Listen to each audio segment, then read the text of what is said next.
Natalie, thanks for joining us today. Glad to have you here. Thanks for having me, Lauren. I really appreciate the opportunity. This is going to be fun. Yeah, I'm looking forward to it. I know you've got just so much, great experience with working with advisors and you've got a great story to tell too with just how you've been able to also coach, manage, and then also just lead, your own life. You're kind of a representation of what you do for your clients as well. So I'll let you get into it. I want to hand it over to you to share, a little bit more about your background, how you got into the work that you're doing, and why specifically you've happened to work with a number of advisors. So I'll hand it over to you. Thanks. I appreciate that. It's a pretty long story, actually. I started in this industry, 20 years ago? It was a better paying job to work at a consulting firm than it was to work at the college. So I sort of fell into the opportunity. My wasn't my intended career path. I actually left to go pursue my PhD and in physical chemistry. And it Wow. was one of those aha moments in life where Huh. you've picked this path and you like nothing about it and you're not finding joy and all of the things that come with sort of leading your best life. And I had a therapist at the time, and we had talked about kind of why I was doing that, and turns Yeah. out it was just to fulfill sort of someone else's desires for me. And so I left with my master's instead of my PhD, and actually went back to working in financial services and working for kind of one of the top consulting firms in our industry. And we got bought by AssetMark at the time. So we sort of started this work learning from the ground up, really helping firms implement best practices and execute Mm. change, to running a scaled group coaching program, to practice Wow. management training. Back then, we helped start some of the industry leading research that you guys see around today. So, as you know, all of that, I'm a learner. I love learning. I love learning new things. I really never stop. But I hit another really pivotal point in my career. My husband really wasn't happy in his firm, in his role, and he was ready to take a break. I had two kids. I think at the time they were 3 and 6 months old, and this amazing opportunity to move to Costa Rica presented itself. Wow. And so we had one of those aha moments again where we went, all right, what direction are we going? And really wanted to give our kids an opportunity to experience a different life, a different culture, a different way of being than kind of what we had grown up with. And Hmm. it's hard to say no to moving to Costa Rica, Yeah, I to be know. honest.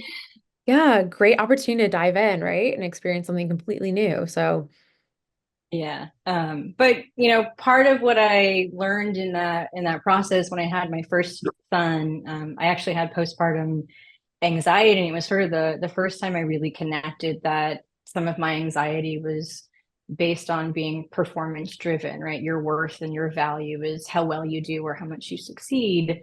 And when we moved to Costa Rica, loved the work that I was doing. When I loved the team, in fact, it's Limitless Advisor. I actually still coach with them as well as running my own practice. yeah. But I brought me with me is what happened. Mhm. And people always ask, like, oh my God, didn't you love Costa Rica? And I was like, no, because I wasn't living that life there. I hadn't yet made that shift from my worth and my value being performance driven to, really being internal and shifting my mindset. And if you know Limitless, right, mindset's a big function of their program, but also I worked with a life coach at that time, and Yeah. she really helped me see, how my way of thinking and being was really impacting those things. When I was 26 and we were bought by AssetMark, I had the opportunity to start a business. Then the clients were willing to kind of come with me at the time, but I was too afraid. I didn't want to take those risks. Yep. And that really stopped me from, I think, doing some amazing things. Right.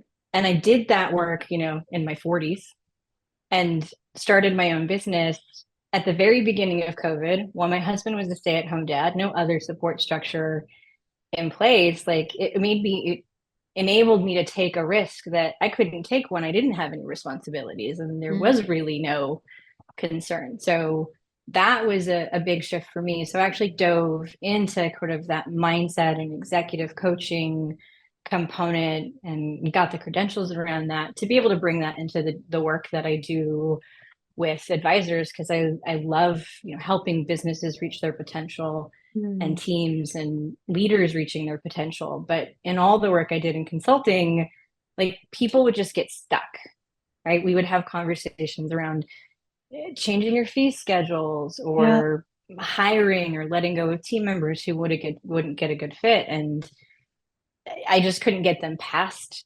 something. Mm. And what that really boiled down to was they weren't in the right mindset or the frame of mind to make those kinds of decisions. So I decided to bring that into the work that I do and merge those two practices together. And that's really what we do today. We've been doing that for a while now, really helping, sort of lifestyle solo advisors on the coaching side, Yep. leading and running their businesses and making shifts and implementing all of the change, but doing the work that goes with being able to make those changes on the personal side. And then for, kind of the ensemble larger firms, we kind of come in and do that hands-on work with you, but I'm also still working with leaders around change management and people and Yeah. how they're showing up as a leader um, to do that. And we really focus on kind of working with a different kind of firm. Mm. We're a purpose-based firm. We kind of help firms grow with purpose and intention. So a lot of the work we do, you're already successful. I was already successful, Right, but I right. was overwhelmed and I was stressed and like I had to make changes to have the success and feel really good about it and have all the other things that I wanted in my life. And so that's kind of what brought me into it is, to your point, I had to go through that experience and I want to be able to bring that to other people. Yeah. I love that your story also just has these very raw and real moments of transparency that allow you to be able to have clarity around those shifts. And that you're comfortable being able to share that because I think sometimes it's not always the case, right? Of just the reality, right? Everyone sees the sort of peaks of what you see on social media or kind of the success stories, but so much of the real is not what you see, kind of above the water. So I appreciate that insight and the narrative to where you are. So how did you go about building up your advisor base, right? Did you kind of tap into those relationships that you had? And then um, I guess that's sort of question A. It's like, how did you build that up? And then question B, you talked about kind of merging, this kind of mindset model meets consulting. And I love to hear how you kind of came up with that. So maybe advisor, and then kind of what was that offering that kind of brought them in that was different? There was different, yeah. Really just tapped into existing networks. As I mentioned, Lim and I are still very connected. So we kind of Yep. made the decision that I really wanted to work one on one with clients, like have that individual impact and shift people's lives in a very direct way. And so we sort of split ways, and I had some clients that were coming with me or still part of the Limitless program. So I was really lucky because I think all throughout my career, I've been really supported. I've had a really great support network. I've had really great leaders. Yep. It's probably why I'm one of the things that I'm, maybe a little pushy about when it comes to this industry is Mm. you have to be a great leader because it makes such a huge difference, right? I've seen Yes. other women in this industry just struggle because of the types of firms they were in and the kinds of leaders that they were Hmm. under and the limiting factors that go with that. And, I Yep. was lucky I didn't really get that experience. Maybe a little ageism along the way. I started really young. I Mm. finally look like a grown up, grown up now. Um, but that's, and then, right, like Yep. advisory firms, one client begets another client, and, Right. you just try to impact people's lives and help them with their businesses. And that creates the momentum that you need to continue to grow and develop. And then you know, consistency in marketing is super key, as you Mm. obviously Yeah. know. So it's really about showing up every day and doing the work. Yep. Doing good work. I hear you. So what kind of got you at this fork in the road to see this consulting meets mindset? opportunity, and how have you positioned that to really help people do good work and help to be able to make those shifts, as you were alluding to earlier? Part of it is it was, was introduced me through the work that I did at other firms and through having, honestly, over the years, my own therapists, my own coaches, really seeing how that impacted my own life and my ability to get past these stops that I had had for years in terms of executing and a couple of clients along the way early in my career. um, we hit some really tough decision points for them. I had a client who was going through a divorce and I was coaching them. And, that conversation was, well, I got to work on the business. I'm like, no, you don't have to work. Like, it's good. Let it run. You have to take care of Mhm. yourself. And so I see it so much in our industry. It's so driven by numbers and by AUM and how big are you? And, you How many know, employees do you have? And yep, all of the yeah, milestones. drive, go, go, go. It's so performance oriented, but you see so many successful people like sort of struggling and underwater. Like they look great on the outside, but they're struggling on the inside with their teams, with their systems, with how they feel. There's almost 80% of the advisors that I talk to, like imposter syndrome is a huge deal for them. So really being able to make the shifts in the business and Right. the way that I talk about it, it's really growth with intention. Like Mhm. growth for the sake of growth just creates more stress, it creates more overwhelm. Right. But if you look at your business, your vision and where you're going and getting your team on board and what you should focus on and what you should focus on your energy, if you can bring all that together, then you can do it and you can enjoy the ride Hmm. along the way. And I think that's what so many business owners are looking for right now. Like I want to have that success, but I don't want it at the cost Yep. of everything else in my life. I hear you. Some of my favorite conversations with firms are, just getting to know them, or things like, we've grown at a very intentional clip. And this is why our business is healthy and we feel good about it, or what have you.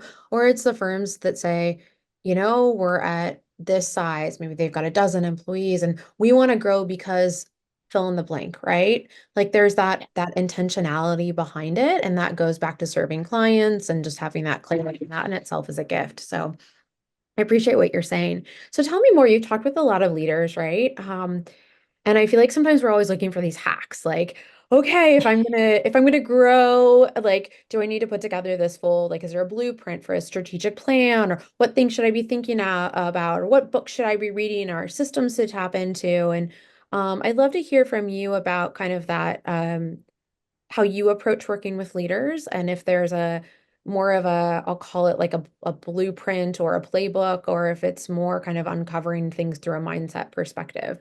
So. Yeah, I think we call them best practices, right? That's what you're saying. Like, just give me the best Yep. practices. Tell me what Yes. to do and what order to do it. In some ways, that does work. But I think in working with a lot of firms, what I've noticed is you have to adapt it. So, like in the work we do, we always customize best practices. You are not the same person as, Totally. this leader or this firm over here. You don't have the same team. You rarely have the same kind of client base. So you're just, trying to take someone models and, fit it onto your practice.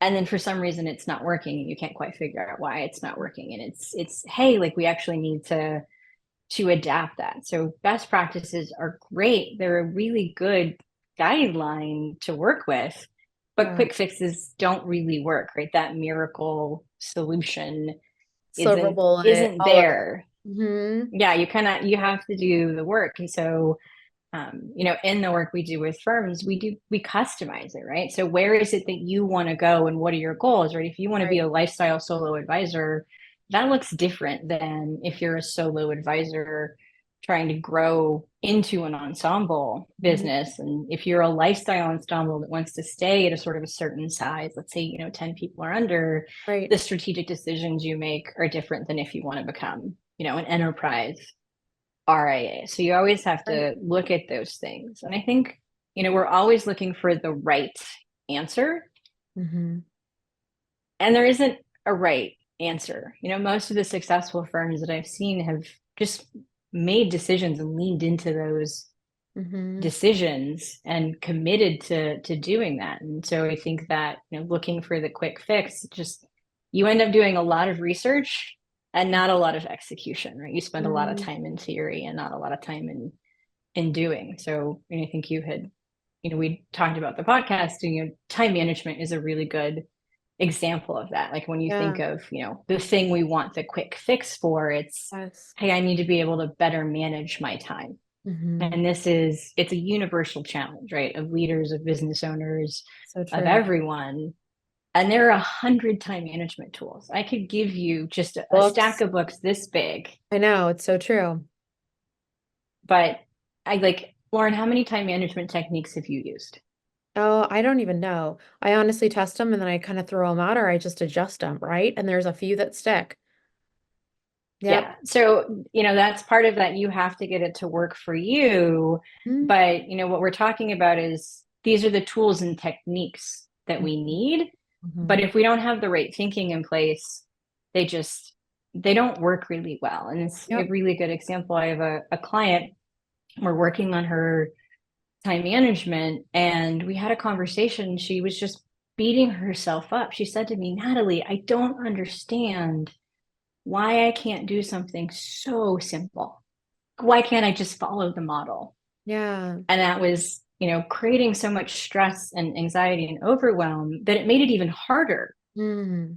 to follow the model. And, sometimes we think, why can't we just do these simple things, whether it's time management or a fee change? It's because it's more complicated Yep. than that. If Yep. you think of time management, you've got our culture of distraction. Do you have the right team in place to be able to delegate? Do you have the right systems and tools to create Yeah. efficiency?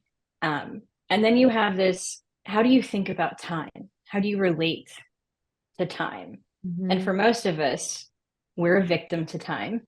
We don't have any control over it. Mm-hmm. We have time scarcity. Mm-hmm. So our mindset around being able to have enough time to even make changes in the business Mm-hmm. is 9 times out of the 10 what's going to get in our way for improving our time management techniques, which then improve our ability to work on the business and do these other things. So you can kind of take that concept and really apply it to any change or pattern or behavior you're trying to shift Yep. as a business or as a leader. And that takes time. And, I had a quick conversation. I was like, I just want a 2-day boot camp. Can you Mm-hmm. just, fix me in 2 days? It's like, Mm-hmm. no, You like know. time management takes 3 to 6 months. Then Yeah, you'll see it's some change. patterns, right? Those patterns of behavior. I hear you. So I just to kind of speaking of time, be mindful of time. I want to make sure that one other question that I've got for you here too is I know you've worked with leaders and teams. I know you've dug a little bit into the data of kind of what makes great leaders, maybe taps into what makes great teams. I'm not sure. I'd love to hear a little bit of that, that kind of data, right? That you've been able to pull together, and then also if you just have kind of firsthand experiences on working with leaders, any insights that folks would have as far as best practices go. So, Yeah, and one of the things that we did a study last year, and instead of asking advisors how they felt about things, we actually asked their teams, right? The boots on the ground people about how they felt about leadership. And two kind of really interesting things came out of it. One was what the teams thought leaders most valued in terms of their leadership was very different than what teams valued. So the top mhm. 3 traits